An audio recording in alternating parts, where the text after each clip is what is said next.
Hello, guys. Welcome to our first in English podcast. I'm here with Pam Schuster. We are right now located in this beautiful, beautiful art gallery. That art gallery is our soup collective. And I mean, Contando Voces, right? It's all about capturing the people's voice. But in this case, it's going to be a series, right? So we're going to have a beautiful art presented today. We're going to have great conversations. But again, before I start like going on the loop, right, of talking, if you don't mind, go ahead and introduce yourself. Who are you, and what's our soup, please? I'm Pam Schuster, and a friend and I, Lisa Magnano Craig, we talked about doing some sort of a art gallery over the last 5-8 years or so, and things just started falling into place, and here we are. We've been open 3 months now, the Art Soup Collective, and we're in Placitas, Santa Fe, off of Donathan. And we've got 20 artists and have a really nice, diverse group of people here. That's amazing. And Susan, with this, I've been doing a little bit of classes, the tango classes, right? Right. And she talked to me, right? She was like, "Oh, you know what? This is going on," and she showed me the Instagram, right? Because right now it's like you guys posting a lot of the information, Right. And then you're gonna have what is it called? A showcase? We're having an art show. An art show. We're hosting an art show at the International Museum of Art next weekend, the 5th and 6th. And we'll have about 30 artists there. About 11 from our gallery, and then 18 or so, 19 from the community. Various artists that we know and whose work we really like. One thing that struck me when I was talking to Susan and yourself, right, is that, for instance, at least here, right, in our gallery, the majority of basically all the artists right now, they are local artists, right? Yes. And then asking you the questions, right? You mentioned, how do you pick them? It's just because they want to be here or not. How do you select those artists that they want to be in this art gallery? Well, because Lisa and I have been doing art shows for, a long time. We've gotten to know a lot of the different local artists. Many of the artists that we have in the gallery now have participated in Los Artistas in the past and present, future. So we have looked for a diverse group of artists. We have glass, oil painting, acrylic, jewelry, paper crafts, but just trying to get a real wide variety of different mediums in here and different styles. Is that why the name? The name? Because I look at it, and when you guys come in, like, please come so you can see how beautiful this place is. But you can see actually in the entrance door. Right. And I posted it kind of like on Instagram a little bit of the story, right? And it's our soup, right? Art soup. And I was like, huh. And I mean, who doesn't know a soup, right? And it elicits a lot of times, part of the culture, part of the emotions, part of their family, right? Because everybody knows one or two soups, right? Right. But why or how?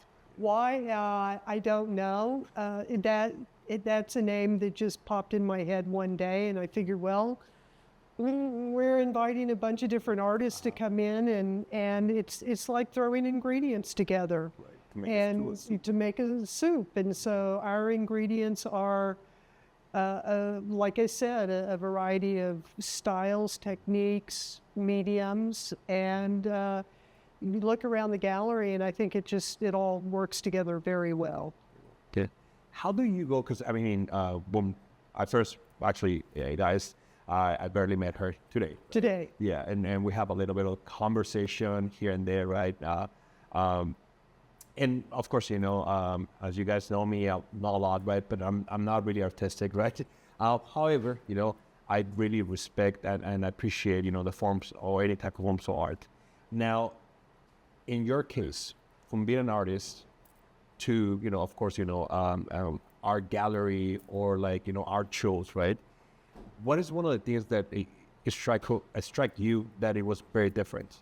The perspective from an artist to foreseeing or overseeing, multiple artists. Um, well, I'm not, I don't know. My husband and I, when we travel, we love going in different galleries. We love going to art shows. We like to see and talk to the different artists, find out their stories, or, it's just such a good way to meet people and learn about different styles and different art, and it's just it's very hard to describe. Hard to describe. Because you went from, you went from an artist, right? Right. To the galleries, of course, as anyone else, right? Like maybe goes to an art gallery and definitely, we hope that, a lot of people show up to your art show, right?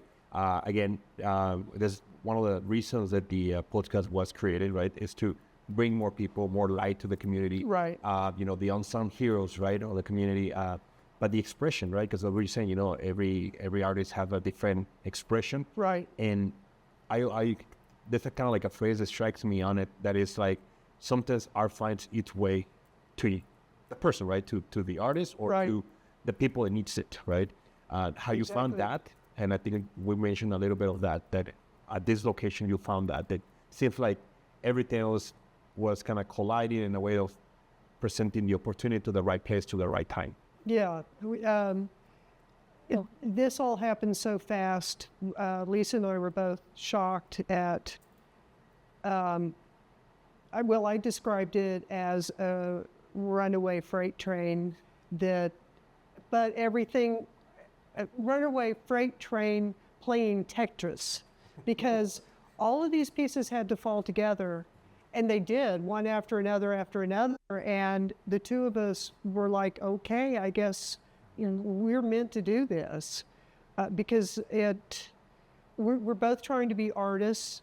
Lisa still has, she's got kids. She's still got one at home, two new in college, and my husband and I were trying to build a house, so we have lives. But because everything happened so quickly and so precisely, we went ahead and took the plunge, and now here we've had the gallery for 3 months. We're putting on an art show this coming weekend, and we have customers come in all the time. Just like earlier today, had a lady come in. She loves the gallery and she wants to be a part of it. So we currently have a wait list of artists, and we would love to display everybody's work, but we're in a very small space. Yeah. Now, in your case as an artist, right? What type of art did you started with? I kind of started with metals and glass independently, but at the same time. And metal and glass, they don't really play well together. But I love working with both of them.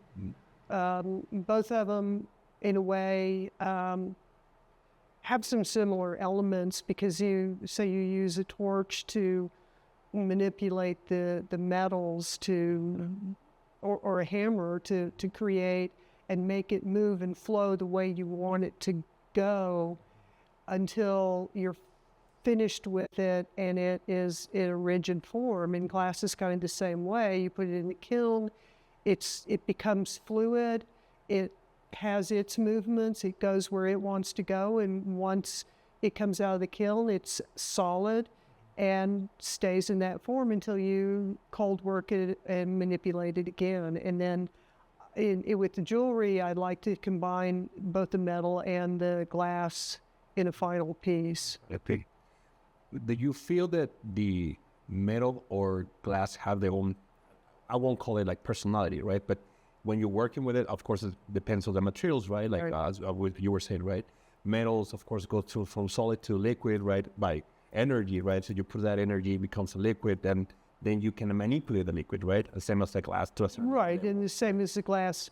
I mean, you can have the glass at a liquid state where you open the kiln and you go in with tools and you actually move the glass around. So they, in a way, they do behave the same way because neither one of them really want to be manipulated. But as an artist, you learn how to make that happen. And that's part of the fun of it. And then you, of course, with metals, you melt it and you start over. Or you have your piece in the kiln and you open the kiln and something bad's happened. Yeah. It's just the way it is. So we can talk about, like, to be an artist, patience. Yeah, A lot. a lot. Patience. That's amazing. And then that's the thing, I think, like, when we're looking to artists, right, a lot of times we see the final product, right? Yeah. And we talk about, oh, that artist probably was gifted, right? It probably was, Right. and we don't see or understand that how much work behind it and how much experimentation, how many, as you say, manipulation, things like that, to be able to get what you want to do, right? Because, I mean, I think, like, there might be artists, like, they go with the emotion of it, Right. but maybe even with the emotion, if the product doesn't come out like you envision, then you're like, oh, you go back to square one. Have it happened to you? Oh, over and over and over and over again.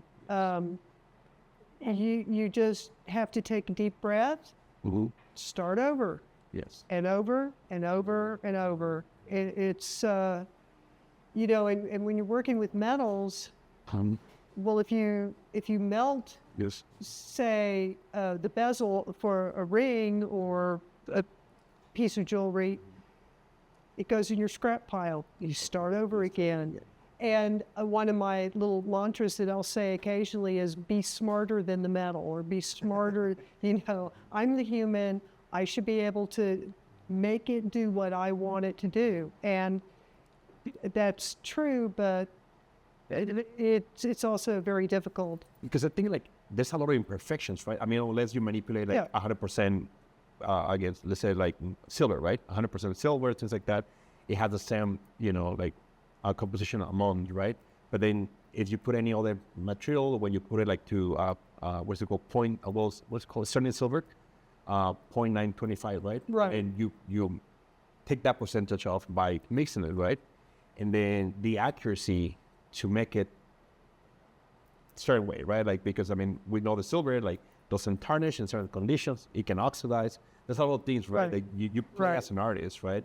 Yeah, and actually, when you talk about 925 silver, that's the 925 is the silver content. The rest of it is copper, typically.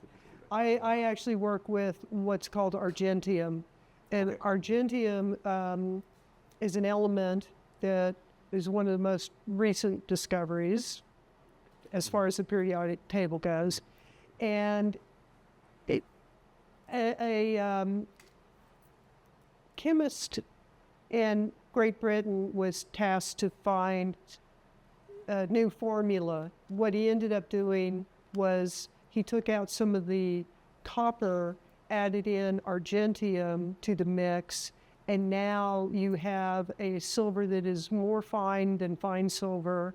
It fuses to itself. It has totally different qualities.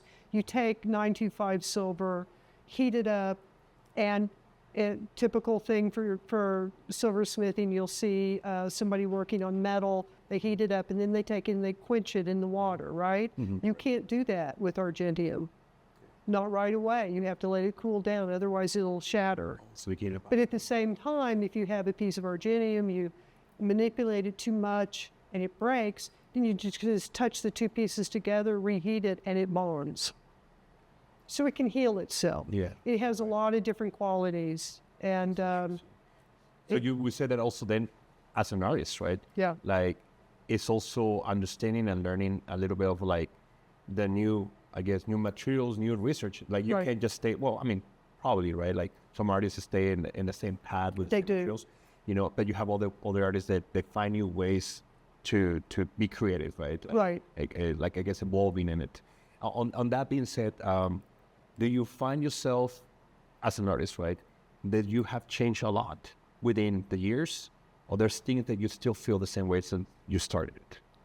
Well, I've changed a lot, mainly because with silversmithing, all those hours of failures have helped me have fewer failures. But I also find that whether it's glass or metalsmithing, if I walk away for it for a period of time and go back to it, it punishes me. And I'm not the only one who thinks that way. Interesting. You go back and things just don't work, and they don't work. And maybe it's 4 or 5 days before finally it starts all working again. And glass will sometimes do the same thing, where if I'm away from the glass for a period of time and then go back to it, it'll do the same thing. It's funny. And that's what I was saying, like, the phrase that I use right now in the beginning, right? Like, it has your own personality, right? Like, It does. in a certain way, it's kind of interesting because people say, like, objects don't have personality, right? But you find yourselves, right? Right. Doing certain things, and it's like, well, there's no other explanation. Right. I mean, it's just like the difference between fine silver, 925 silver, and argentium silver. They all have different properties. It's all silver, but because of that little bitty change in the chemistry of the 925 is fine and argentium, because of those minute little changes in chemistry, they don't behave the same. And somebody who's used to working with 925, they go to work with one of the other varieties, and they will hate it because it doesn't work the same, and what they've been used to doing forever isn't working. And so that you either are open to it and learn how to work with the new materials, or you stick with what you know. But It's one or the other. have you found in all these years, a lot of criticism in the art? No. No. I haven't. So you feel it's more like a welcoming, like, a scenario, and you will tell people to basically always embrace, Yeah. like, art and the forms of art. I think so. Yeah, I do. And I remember a conversation I had with a cousin many years ago, and she said, "Oh, I'm so jealous. You do all this stuff. You're so artistic." And I looked at her and I said, your house is absolutely gorgeous. Everything you've done in there, that is your palette. That you are creating an absolute perfect environment. It's beautiful. You're curating your own home, and that is art. Never saw it that way. Yeah. And I mean, because I when I talk to some of my students, right, about art and things like that, I always tell them, like, that we all have our own, like, skills and strengths, weaknesses, right? And it's about finding them, right? Right. It doesn't have to be in the same place. It can be in any place, right? Right, absolutely. And then I talk to them about, like, even like the best relationship you can have is the one with yourself, right? Because I think that can help you on the arts, right? Like, because of course, the emotions that you have, and I guess it's two-part questions now that I'm thinking about it, right? First of all, having home, family, jobs, right? How do you basically find balance, the art scene or the art of being an artist, right, within the other occupations of a daily day? I know years ago I worked doing property management, and I might have to start the morning being mom. Then I've got to go meet a client. Then I have to go clean somebody's house or mow their lawn, or meet with a contractor and determine what needed to be done for a deck. And so all day long it was changing hats, changing personalities, and I called it my metamorphosis. And I do the same thing with art, because I may start the morning, the typical beginning of the day, and you've got the things you have to do, but then now I got to go put my art hat on. Right. And is today going to be painting, metals, or glass? Which one is it going to be today? And so what I found is that I typically will stick with one of those three for a period of time. I'll say, okay, and I'm not specific on how many days or weeks, but I'll stick with one form for a period of time and then switch to another. So right now, currently, I've been doing painting. Next, I need to do metals, but I've got to get to glass. Okay, right. You can't abandon glass. I cannot. I have to because I only have 2 glass pieces left. All of the others are sold. Good. Let's show before, like, we know some questions, right? Let's show a little bit of your jewelry right now. Sure. To our viewers, right?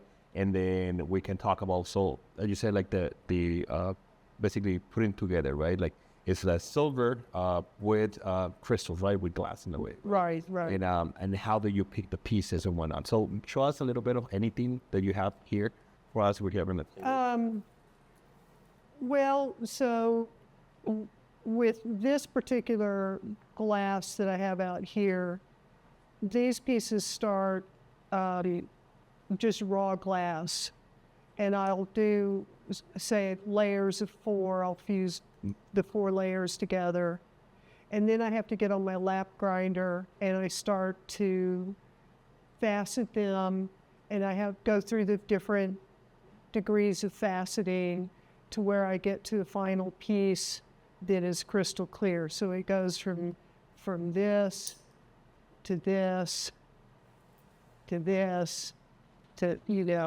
So it will be this. So See it a little bit. And that. Each glass piece takes approximately 5 hours of work before it's ready to be set in silver. And these have 2 layers of imaging inside them. So it might be, this has a rainbow effect. And This one has dancing skeletons. with the I've got owls, dragonflies, puppy paws, I love you, various things. So depending on what I put together in the final piece, like this one has, I don't know if you can see there, you can see the puppy paws and I love you inside of the glass. And I'll definitely put actually some pictures on it for you guys to actually see the work of art as usual, guys. And then this one has leaves in the background with dragonflies in front, and then I hand fabricated the dragonfly here and set it on top of the piece.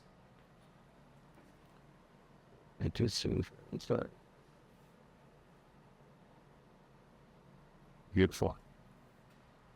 And then I like to work with stones as well. So these are some rings that I've made that I call it my cityscape. So I want it to look rough. I don't want it to look Too fine. I don't, that's not the look I'm going for. Okay. I want industrial. Okay.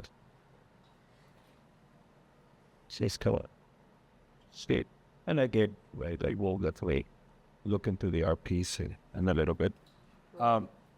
When you pick the pieces, right, when you're designing them, I guess from the point of view as an artist, right, are you looking to what would sell, or do you separate now as this is the art form that I want to, that I desire, sells, no sales, and then another form of like, you know what, I think this is nice, this is more like maybe for other people that might catch the eye and I have to always focus on sales because that's why I can keep doing it. Right. But I don't design any piece with the idea that it has to sell. I don't, I mean, it's contradictory, but no, it makes sense in that way, right? It's basically what you're saying is like, yeah, the perspective, of course, because of a business, right? Right. Point of view, definitely the pieces has to be some, marketable, right? Like it Right. can be through the market, right? But it still is part of what you wanted to pursue. It's something that you still Yeah.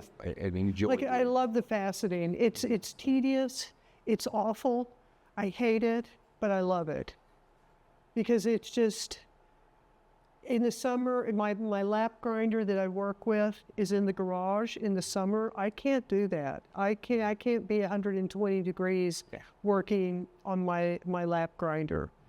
We're coming into a season where I'll be able to work. So I can go and I can finish these pieces that I've started and do more and have those ready, because if it's in the middle of winter and it's too cold, then I can't do it then. So I've got 2 narrow windows during the year when I can go into the garage and I can do this work. And once that's done, then it's okay. If I have them sitting off to the side when I get in and I'm doing my metals again, I can go and I can set those. So No. So it's basically adapting to the seasons too, right? Right. Because we're in the desert, right? Of course, it can be very extreme, like Right. temperatures, right? And with the lap grinder, you're dealing, your hands are in water for maybe, for me, when I sit down to do the lap grinding, I'll be at the grinder for 4 or 5 hours at a time, going through the different phases. And it's water. So in the winter, Yeah. I use hot water. I fill my bucket of hot water, and then as it comes out and onto the grinder, my hands are ice cold. And I'll use gloves also. Yeah, if not Plastic, always, yeah, you rubber have to gloves. take care of yourself too. Right. Right. So I have like some questions, that, I mean, of course, it's curated, right? So as always in this podcast, right, as I mentioned, it's always like kind of free for all, right? So question comes in, conversation, natural, right?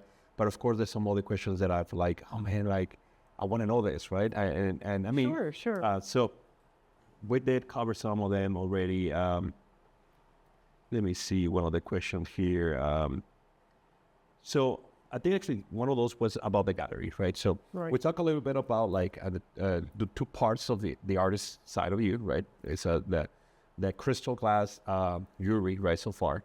And then the art gallery itself, right? So in the art gallery, I think like dealing with the 20, as I mentioned, right? 20 different artists and whatnot. I mentioned the name Art Soup, which is different, right? And you mentioned that it's basically one thing that unifies is the quality, right? Right. That you were looking, of course, I'll pause it right now, but you were thinking that maybe in the future, right, that can change. Yes. Can you elaborate a little bit on that? Well, I mentioned that I like to go to art galleries when we travel, and I see so much good art everywhere we go.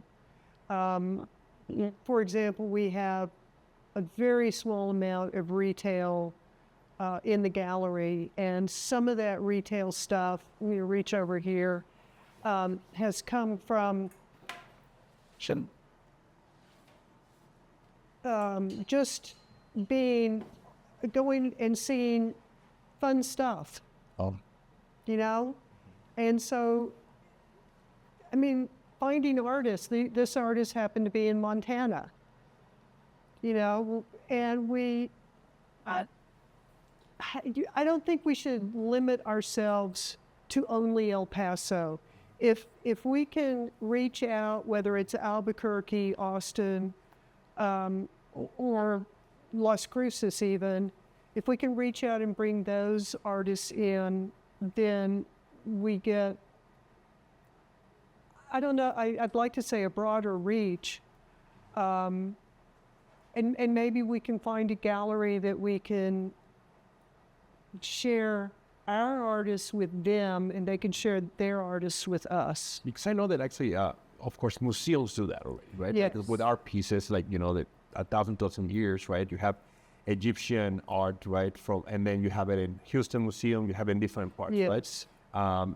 But I think like that you're saying is basically current artists, right? Artists that are right now, they're still producing, right? They're still, Yes. and then we can exchange that, right? So an artist that you say is in Montreal, an artist that maybe is in Colorado, right? And to be able to understand them was the art connects people.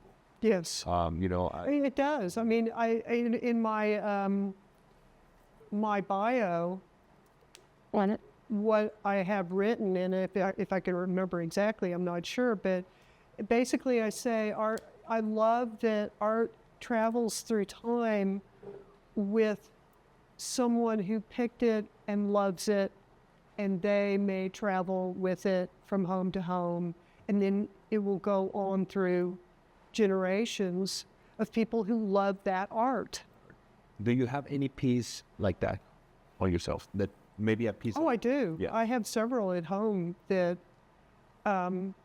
primarily that my dad in particular had purchased or traded for years and years ago, and I grew up with that art in the home, and I have several of those pieces that I cherish. So you kind of like, well, I don't know if it's called a heirloom, right? But it's kind of like that. Yes. Yourself, any, I guess, art form that you have pursued, any piece that you have done that has been with you more than 20, 30 years, do you still have it? Or do you? I haven't been in art that long. No. How long have you been in the art? I started dating my husband. We've been married 14 years, so we've started dating like 2006 or something. Okay. Mm-hmm. And he's the reason why I got into art. So after we started dating, add on a few years. So maybe by 2009 is when I started getting into art. First piece that you did of art.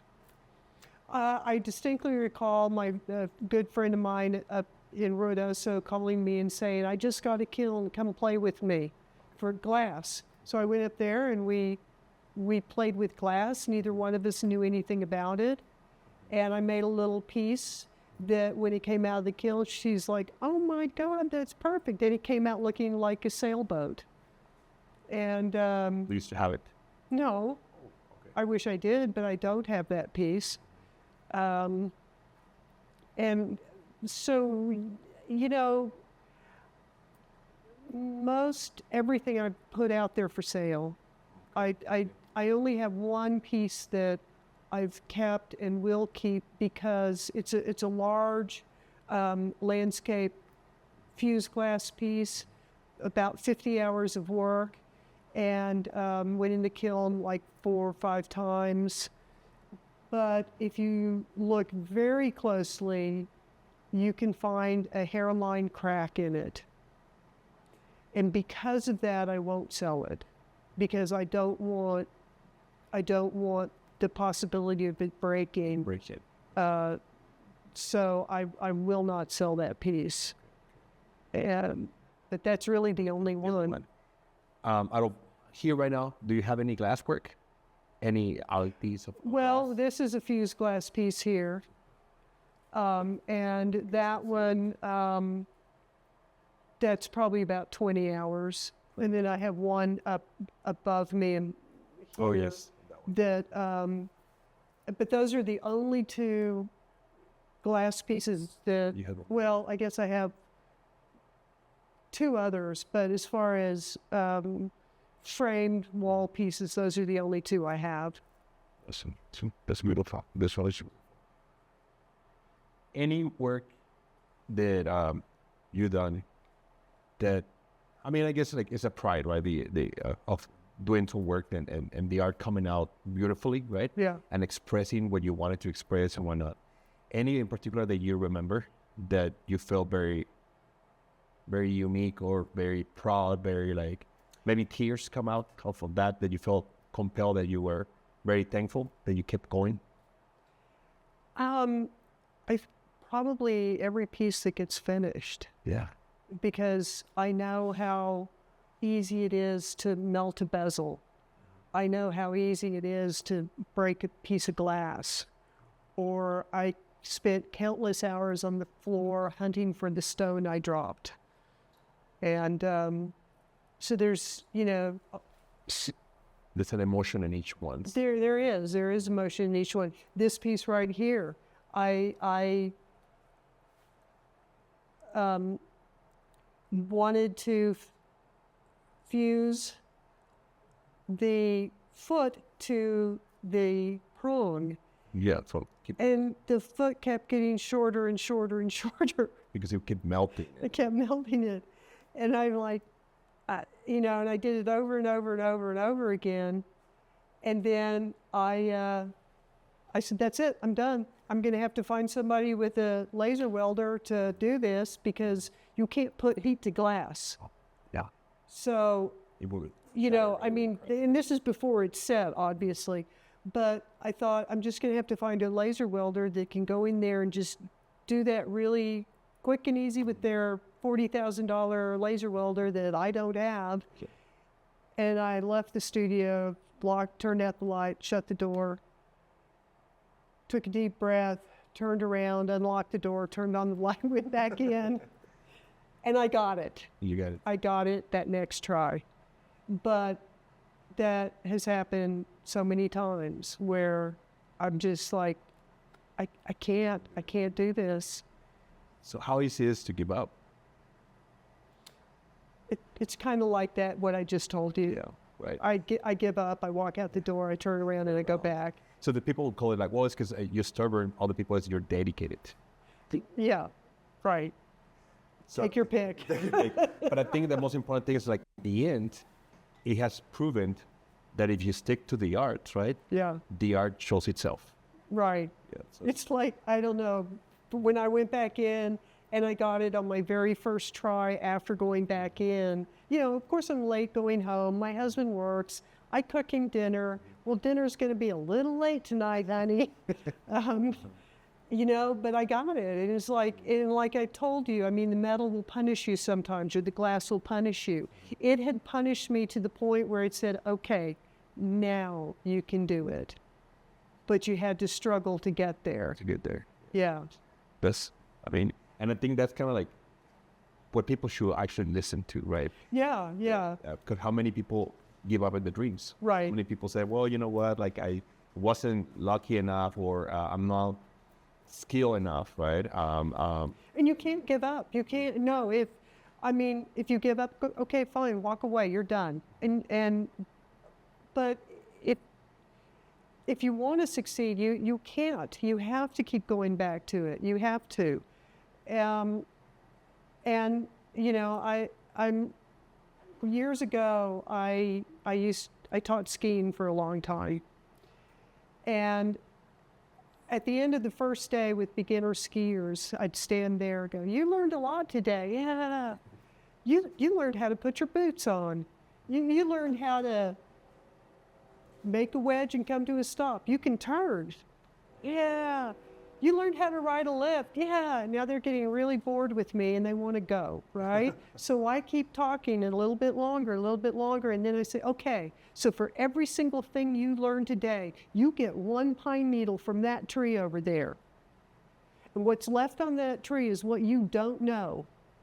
So do not leave here and think that you can go to the top of the mountain and you can ski down, because you can't. Most injuries happen on the second day.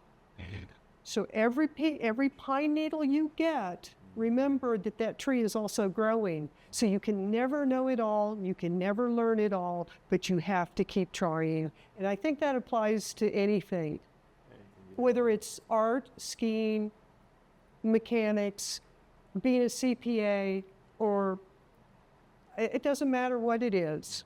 You can always learn more. Yeah, I think like what you said, right? Like you just said it beautifully, because looking at it, I was actually able to like look into the image, right, of the tree itself, and yeah, you can imagine. Yeah, you can imagine. Like it's like the visual image is beautiful. I thank you for that. I definitely gonna be. And see, and I believe it. It doesn't matter what it is. It can be a first grade class. It can be college class. It can be anybody. And it can be a farmer. You're never going to know it all.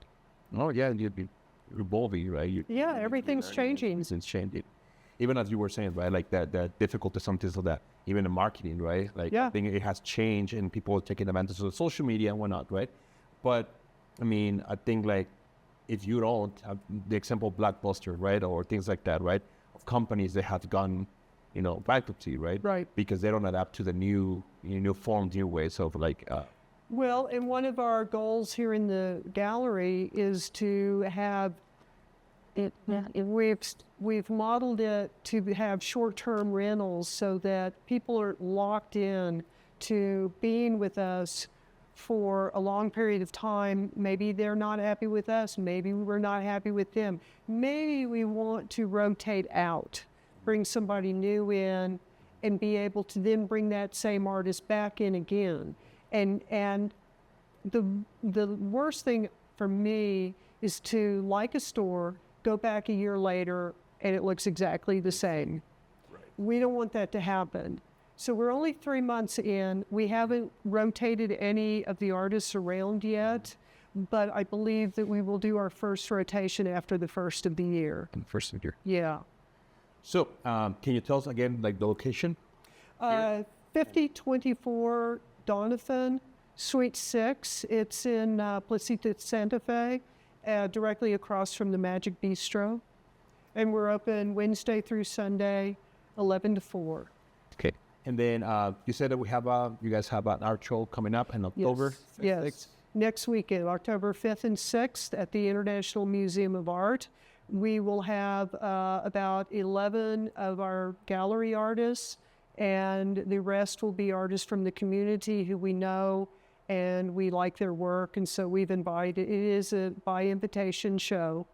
And we will be open there on Saturday, 11 to 4, and on Sunday, 12 to 3. Anything? Or 11 to 3 on Sunday. So how can they get connected to you guys? Do you have a telephone number, the social media, anything like that? We have social media, Art Soup Collective, Facebook, Instagram, and then you can email us at artsoup915 and our phone number, I'm still learning. That's totally fine. I believe it's 915-319-4865. Perfect. Okay. And then, so once that we have this, and of course for everybody that's watching, right? So we're going to try to get this podcast as soon as possible out there, right? So that people can start watching it and start getting excited about all the art forms, mostly local artists, right? After this, do you have anything, November or anything? Yeah, we are going to be participating in the Christmas Fair, which is the third weekend of November, the weekend before Thanksgiving. And we will be representing the gallery at the Christmas Fair. Have a sample, hopefully, of everybody's work. Some of the artists will be working the booth. And we want everybody to come and everybody to go to social media and like us, because we're brand new and marketing is so difficult these days. We are relying on social media. Thank you very much for doing this for us. We're just we're babies and we're trying to get it all figured out right now. But again, I wanted to thank you to give us the opportunity to spread the word. I think the fundamentals and people they can take with us, right? I think that allegory that you said, with the tree and when you were doing that, I mean, it's beautiful, and I think I'm gonna put it over there like with words on the podcast. So if you see the words, it's because that's kind of like the idea of having it there, because I think like everything grows, everything transforms and to changes. It's up to us to continue to adapt, right? Again, thank you, Art Soup Collective. This is Primo, Jesus Primo, right? Capturando voces, so basically capturing, voices from El Paso, Cruces, New Mexico, everywhere. But again, the most important thing is like be true to yourself, right? Like and believe in yourself. As you show us like believing in yourself, and going back in that door, when we're frustrated, like you said, like, you know what, I have an extra, extra of me, and you did, and that is proven. We have that showcase. We have it already. And giving up, you always have it's what could have happened. Right. And you don't have that anymore. You Yeah. have it around. You So did it. I thank you for that, and I appreciate it. Well, thank you.